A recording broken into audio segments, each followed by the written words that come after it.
Every single week, I interview a top realtor or top performer in their local areas and to learn from them how they got started, what were their struggles, how did they get to the triumph, and what does it look like for them in the next 5 to 10 years. We'll learn all about it.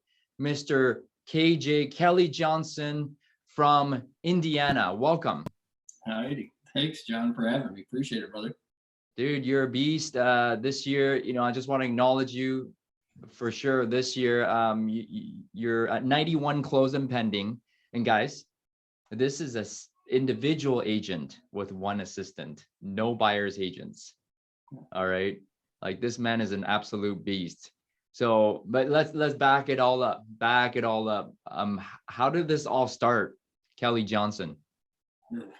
I mean, from a young age, I feel like I went through my adolescent years knowing that I had I had nobody in my family that was sales background, just blue collar, grandfather Chrysler worker, mom post office for 30 years. She did everything she could. Young family, broken. I think my parents divorced when I was 6 or 7. Met my stepdad when I was 8.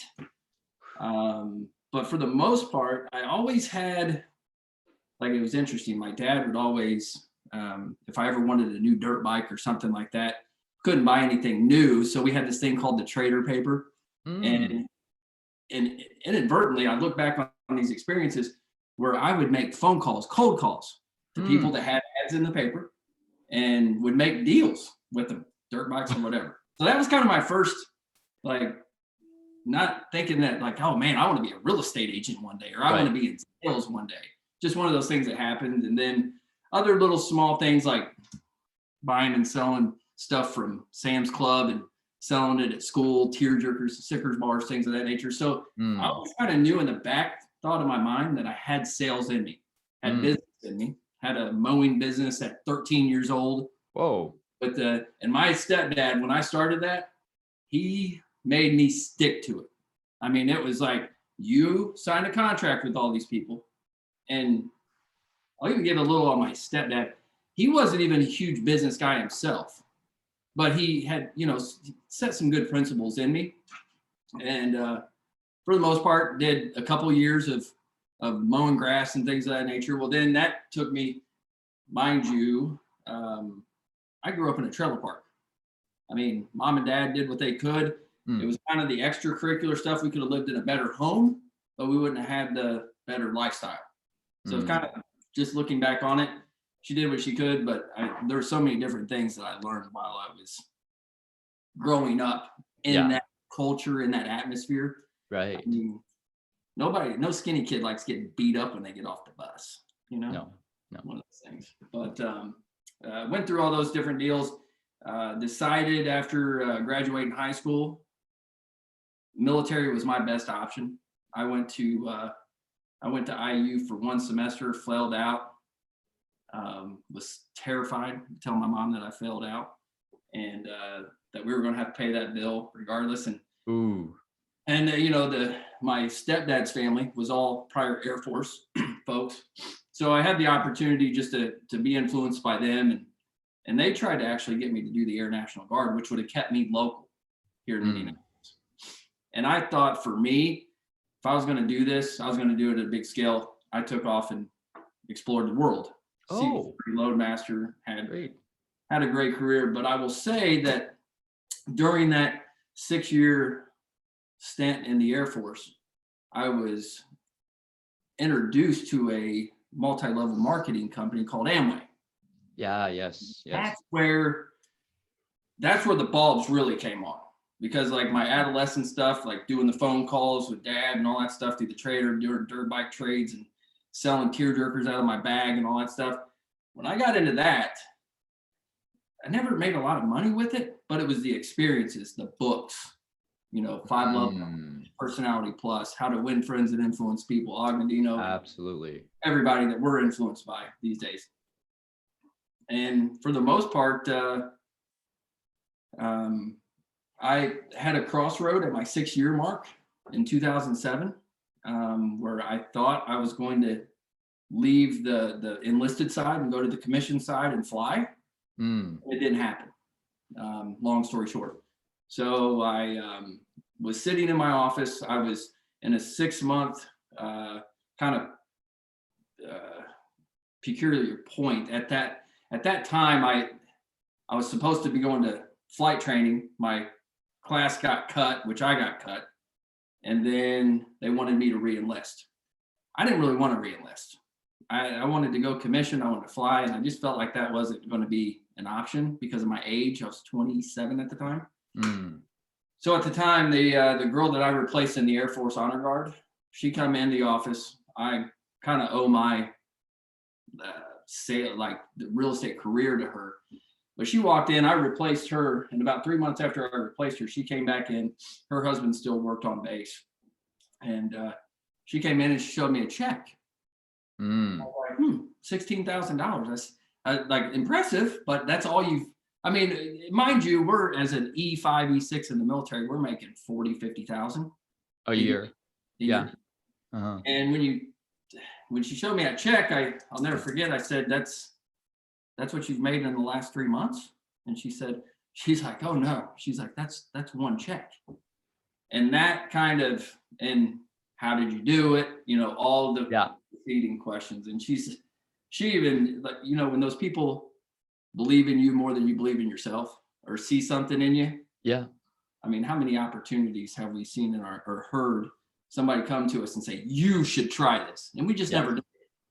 Yep. Or if we did try it, gave it a lot of effort, we succeeded at it. And that was, so the crossroads there was either stay in North Carolina, where I was based at the time, down in Fayetteville, North Carolina, or come back home.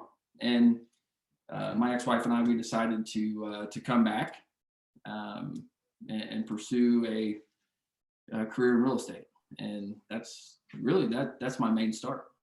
Wow. So that lady, you owe everything to that lady. Katrina. Is she still selling? Yeah. Is she still selling today? She is still selling. She's she's down in Fayetteville, North Carolina still. Okay. So you're not competing against your mentor. That's good. No. And she was never even like mentor or anything like that. It was just, she was a person that opened up my eyes to an opportunity that because honestly, when I came back, when she told me that, I told my ex-wife, I said, I'm going to go back and I'm going to interview with some real estate brokerages. Yeah. She was with Remax. So I literally, my ambitious self, I set an interview with every Remax office in Indianapolis. Wow. I will never forget getting back on the flight and flying back home. And my ex-wife, she's like, how'd it go? I said, you wouldn't believe it. Every one of them wanted me. And that's awesome. I mean, hindsight, of course.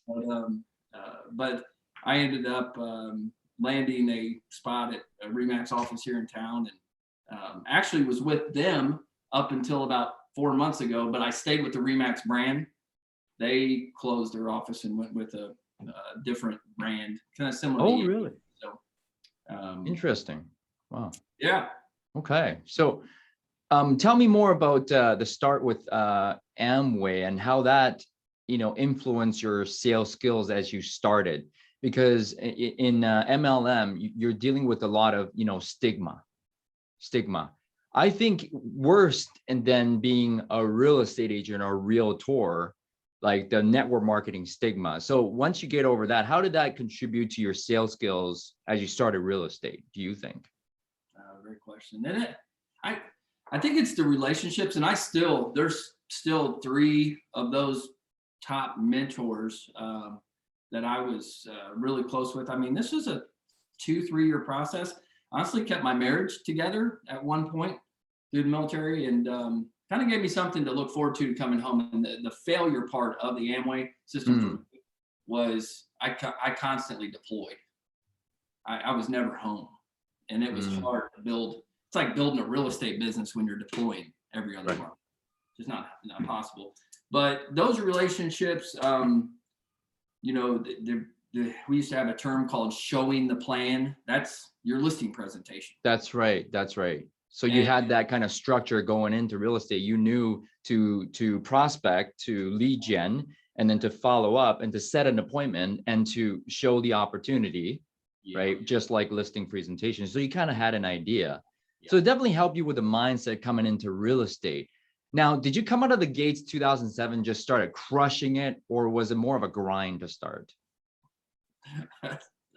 I sucked. You sucked. Okay. Okay. Tell us about that.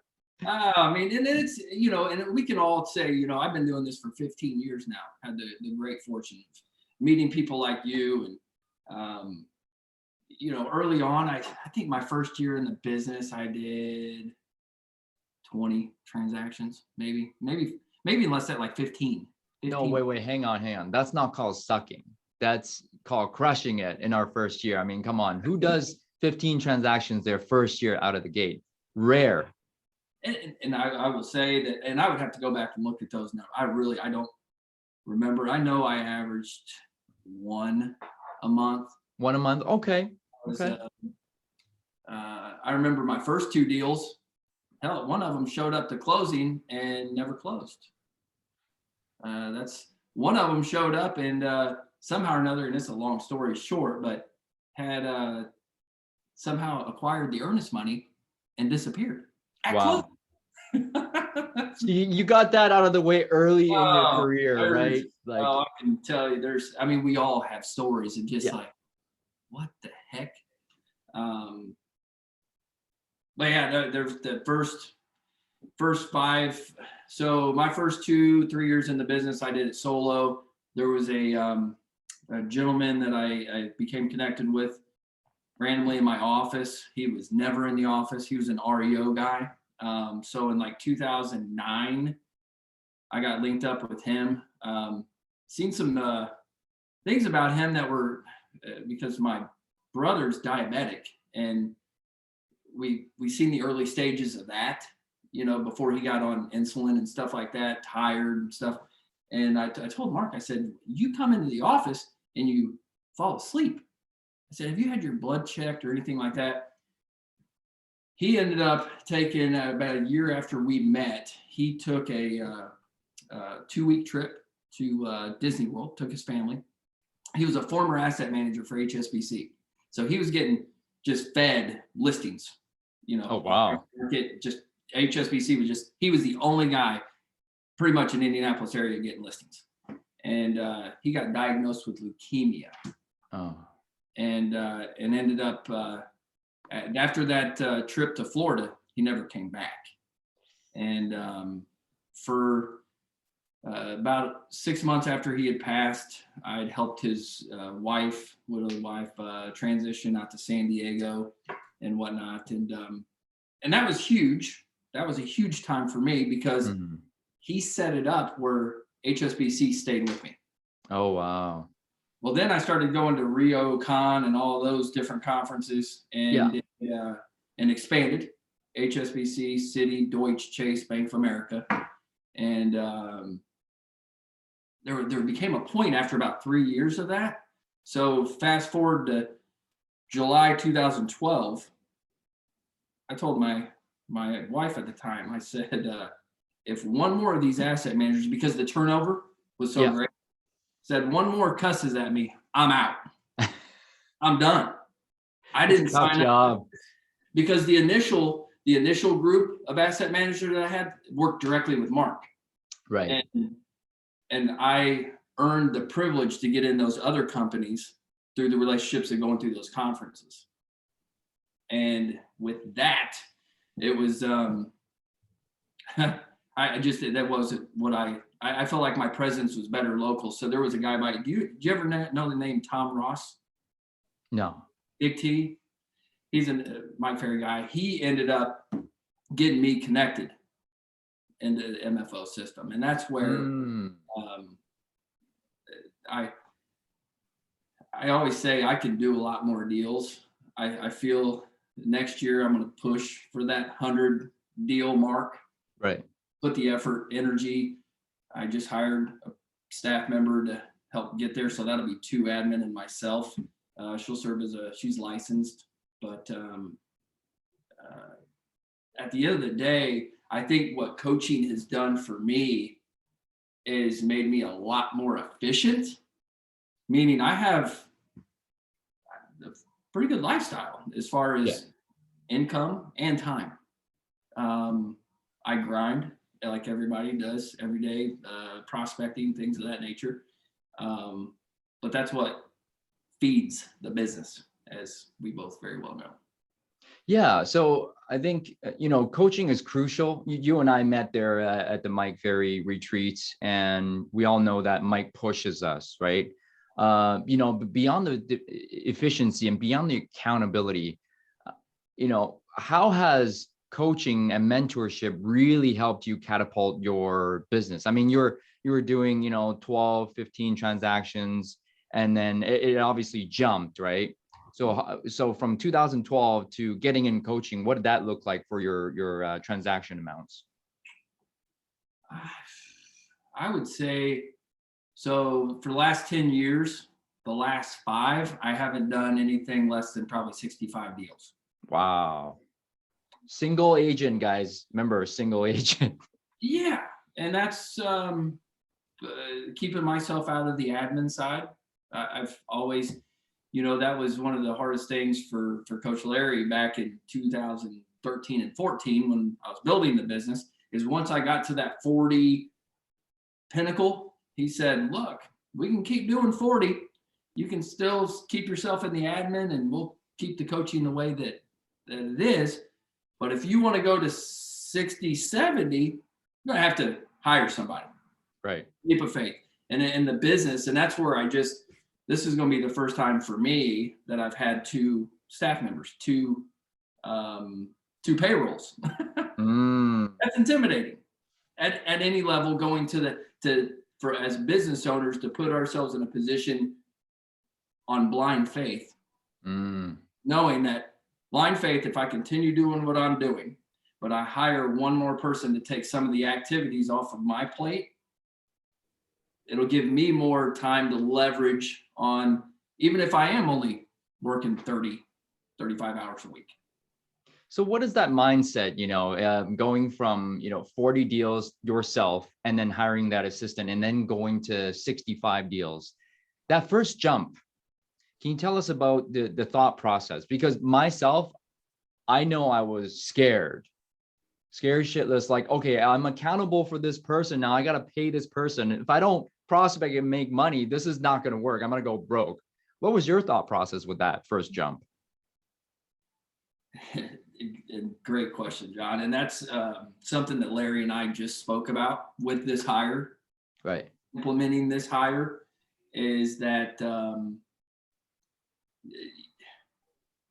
I know what it did for me, how uncomfortable it was to hire that first person, to be responsible.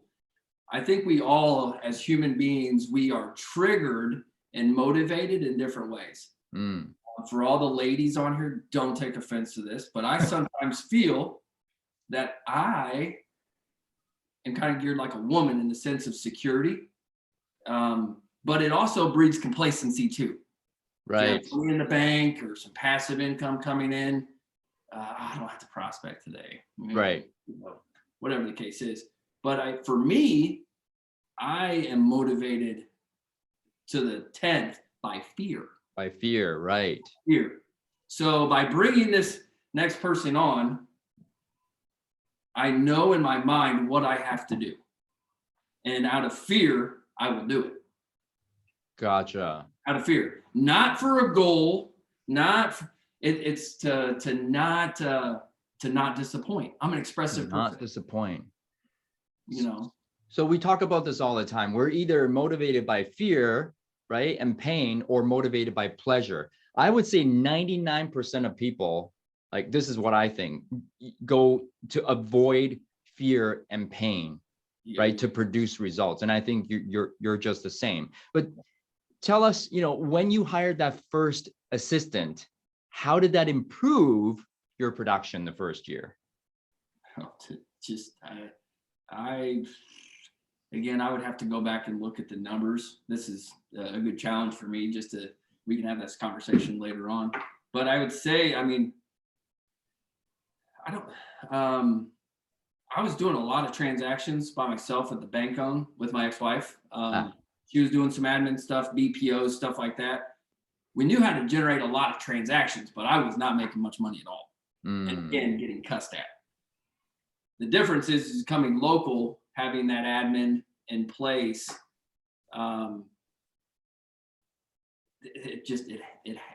You put the measures in place, and then you put the work behind it. And that's where that admin on blind faith, I trusted what Coach Larry told me and hired that first hire. And from that, I mean, everyone's going to have their peaks and valleys, you know, with those relationships. I'll be honest, the gal that I've got in the seat right now, that's been with me for 2.5 years, I was kind of skewed when she came into it because of the first 2 or 3 admin, either dishonest or didn't show up or just frustrating. But when you get that right person in that seat, and you can just take your focus off of all of that garbage on the table and focus on bringing new business in.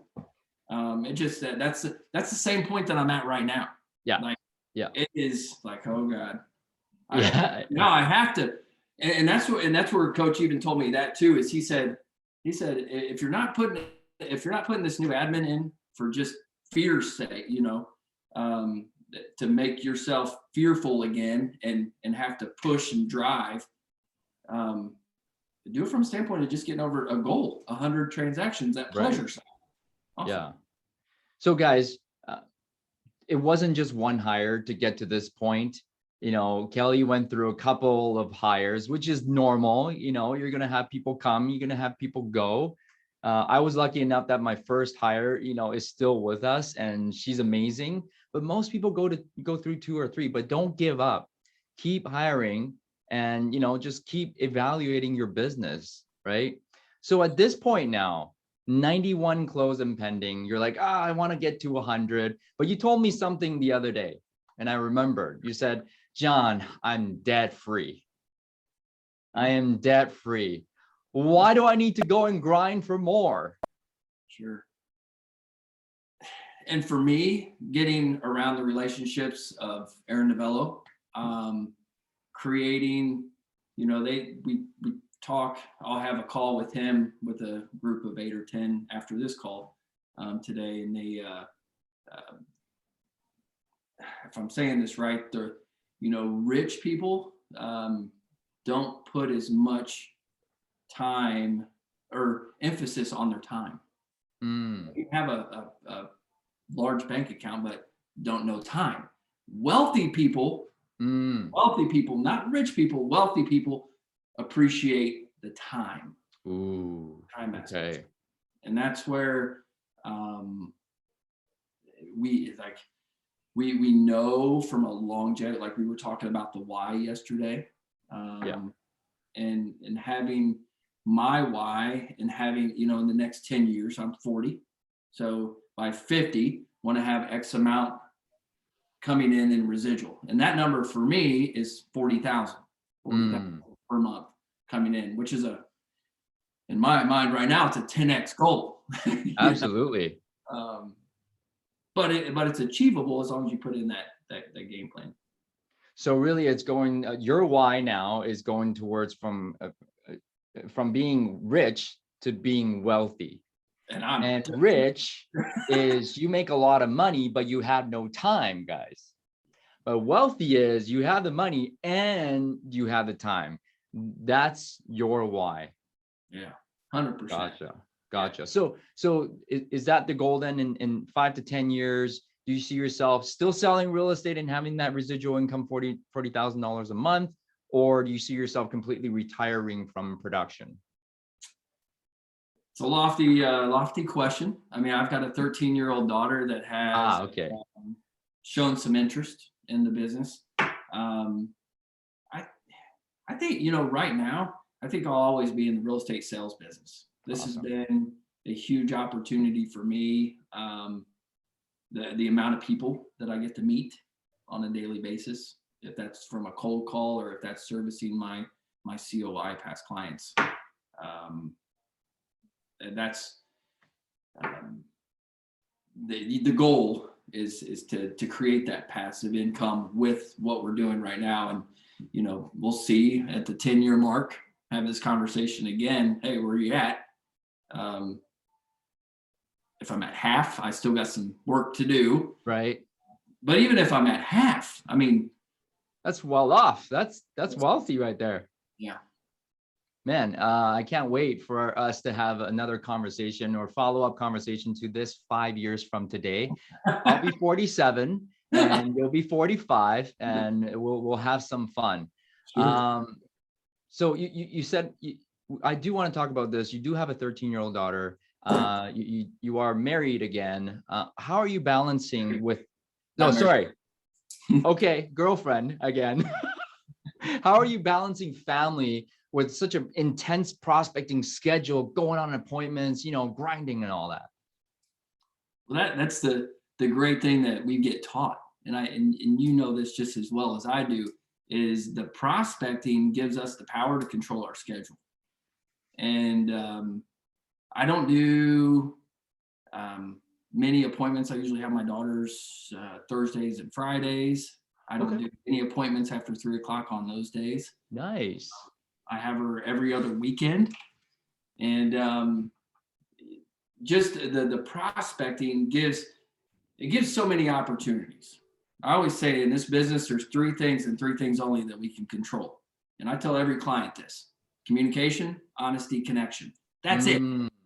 Anything else that any other broker tries to concoct in their mind that they have control of, they don't. Mortgage, leverage, when a person wants to sell, how much they want to sell for, none of that. We control what we can control. Say those 3 things again, just so I want the audience to hear again. Yeah. Communication. Honesty. Connection. You get these 3 down, and I mean, these 3 are the most controllable as a sales agent. Yeah. Right? In yourself. If you can, because everything else, the deal falls apart, the deal goes, you know, you get a listing sign, you know, someone, listing client signs with somebody else. You can't control that. You can control nothing else but these 3 things. That's absolute gold. And those come from, John, I served on the ethics board. I actually got served an ethics complaint. Oh, okay. Thanks for being honest.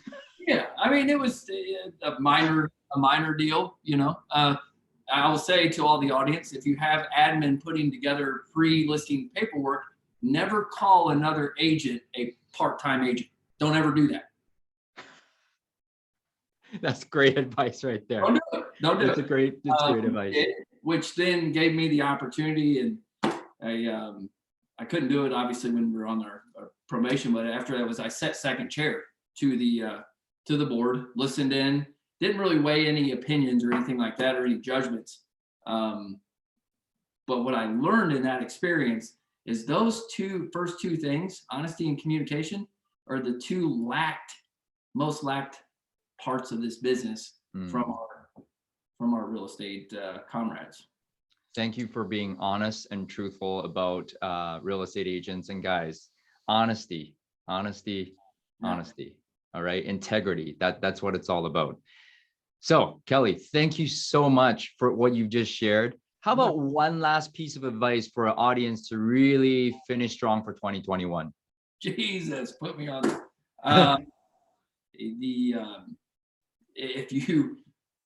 My biggest saying, and so many people I tell this to, and there's been so very few that I can probably count on one hand took this advice, is if you don't have a coach, get one. I love it. I don't care who it is, if it's an Aaron Novello, if it's a Tom Ferry, a Mike Ferry, I don't care. Just do it for yourself, do it for your family. You'll work a lot less. It'll be uncomfortable to pay that fee up front. But just as you well know, just from the referrals alone. Pray for yourself tenfold. Easy. Yes, sir. Get a mentor or coach, especially if you're brand new. And I will be happy to be your mentor or coach. Hit me up. Kelly, thank you so much. How can we follow you on social media? How can we send you a referral? I'm in the Indianapolis area. If anybody ever has any questions, whatever, my phone's open. My cell phone, 317-908-9614. If I can ever give any direction or share anything with anybody, I'd love to be an ambassador for you and your family. Social media stuff, I don't do a whole lot with. I'm Kelly Johnson on Facebook, Instagram. Agent KJ, it's what you're called. But the new hire, she says that she's going to get me, she's going to get me more acclimated on the social media side. So that makes There you go. Well, we all need some help from the Gen Zs to help us with our social media. Kelly, thank you, and big congratulations on the biggest year ever, and all the best to 2022, hitting over that 100 deal mark. Man, all the best. Happy holidays, man. Thank you again. Thanks for having me, John. Adios.